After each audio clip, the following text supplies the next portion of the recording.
Oh my god, guys. What happened? I thought I told you guys not to watch this replay. How come it's got 1.4 thousand views? That's even more than the finals. Oh my gosh, I'm so embarrassed. If you want to know what actually happened, can you please go watch my Season 12 tournament review instead? This is the reactance effect, isn't it? The more I tell you not to, the more you want to do it. Since that's the case, for the rest of this video, I'm going to recommend the opposite of what I'm trying to recommend. It's going to be chaotic, left is right, and right is going to be wrong. Maybe I won't even know what I'm talking about anymore. So, based on this logic, if I recommend you guys not to pull for Helga, you will pull for Helga, am I right? Well, I guess our friend Raven already did. And would you look at that outfit? Hello police! I'm sure the moment she flapped her wings, it will be an immediate wardrobe malfunction. Anyway, today we are going to pull for Helga because both Helga and Scarlet will help us with PvE stuff that I will show later. Let's first buy these 800-day packages. Since I don't care about mileage or pity, I wouldn't recommend buying these packages because they are totally value for the money. Hopefully we can get 1 Helga and 3 Rosenguards from these premium scrolls. I know it's a bit too much to ask for from these 140 premium scrolls, but here goes. While I'm summoning for Helga, I'm just gonna quickly go over her skills in case you don't already know. Essentially, Helga applies effects to allies and enemies upon death. Her first skill gives enormous buffs to allies, stat enhancement of 80%, as well as debuff immunity and debuff removal.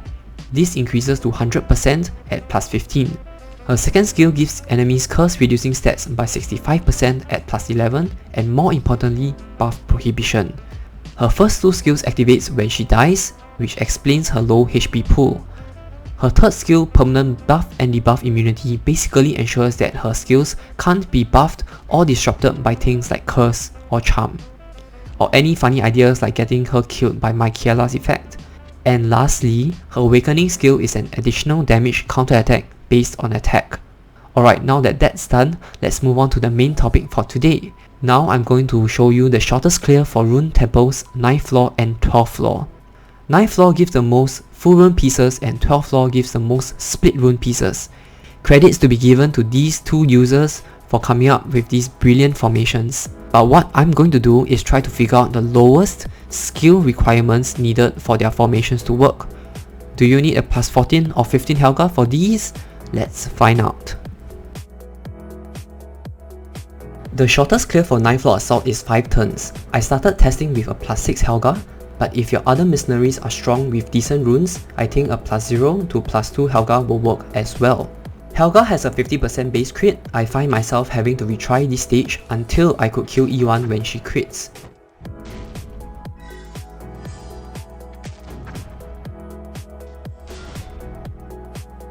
The shortest clear for 9th floor vital is 4 turns, and it's the shortest clear of all the stages. I tried with a plus 12 Helga for the longest time, but it didn't work out for me. At plus 13, she's able to kill E1 with decent assault runes. For 9th floor fatal, you can swap Lucius with any defender, and Valze for any warrior that can hit an entire column. You also don't need a plus 13 Helga here. Probably a plus 6 to plus 11 Helga is enough because you don't actually need her to kill with counterattacks.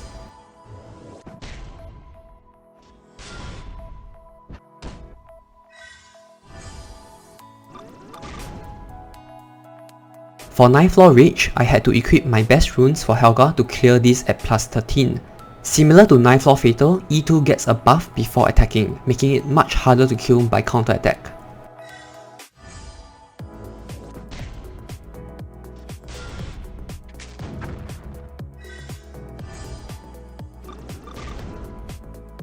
Ninth floor shield doesn't require Lakis and can be swapped with Zakan, which I will show here.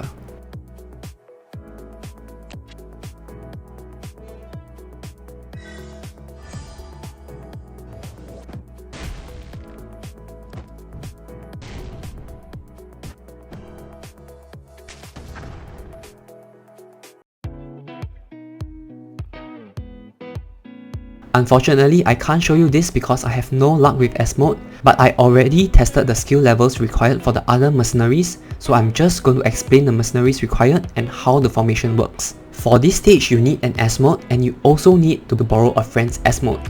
Allied can be replaced with Duen, and the minimum skill requirements is +7 for Jin and +8 for Lakis. As usual, I will identify the enemy by their turn numbers. In turn 1, E1 will buff. In turn 2, E2 will die by Lakis counterattack. Lakis needs to be at least +6 to survive, and I only managed to kill E2 when Lakis is +8. Turn 3, S1 kills E3 and E8. Turn 4, S2 kills E4 and 7. Turn 5, Alec kills E10 and E6 behind. Turn 6, E5 dies to Jin, and turn 7, Jin kills E9. If you have a +14 Helga, you can swap Lakis with Helga and Jin with Lakis. That way you don't need high skilled Asmodes to clear this. The shortest clear for 12th floor Vital is 5 turns. Since I don't have Asmode, I can't show you this as well. You really need 2 Helgas for this form so that Joseph can kill. Turn 1, E1 kills both Helga and dies to counterattack. Turn 2, Asmode kills E6 and 7. Turn 3, Joseph kills all the back units E2, 3, 4, 5 and 10. Joseph needs to be +9 to do that. Turn 4, E8 dies to Lakis, and turn 5, Lian kills E9. You can use any warriors to replace Lian. Since I can't show you a 5 turns clear, I'll show you a 6 turns clear instead, so you'll get a rough idea how it works.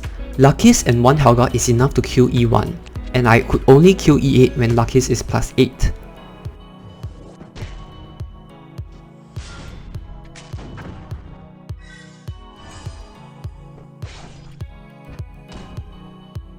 This is Fatal 12th floor formation.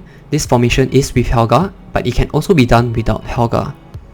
And this is also another one that I cannot show because it requires 2 Asmodes. Oh jeez, Rick! Oh man! But the good news is you don't need a high skilled Angelica because she works at +0. You can also replace her with any unit that can kill the E3 boss. And here, Alec can be replaced with Duen. Turn 1, E1 buffs. Turn 2, E2 dies to Lakis. Turn 3, S1 kills E7 and 8. Turn 4, S2 kills E6 and 4.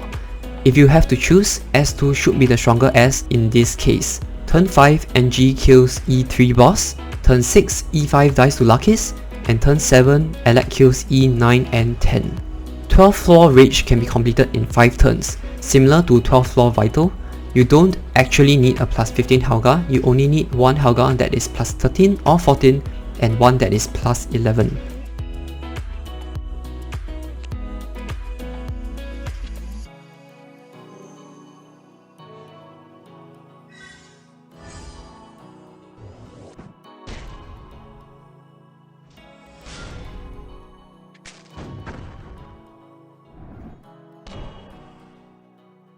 Lastly, for 12th floor shield, you need a Barbara and a Barbara friend.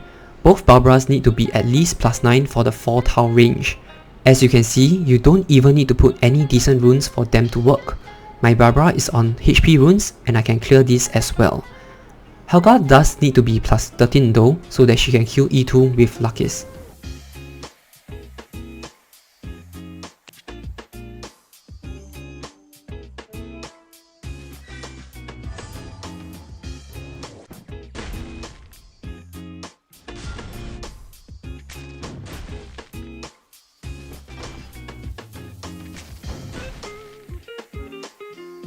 Here is a summary table of all the stages. As you can see, you only need +13 Helga to clear everything. For Assault and Fatal 12th floor, I think if you put in Helga, you don't really need high skilled Asmodes.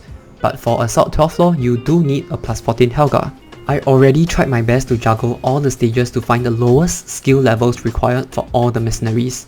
But it's difficult because once you skill up, you can't go back. I also want to thank the friends who lent me different mercenaries to test over the past few days.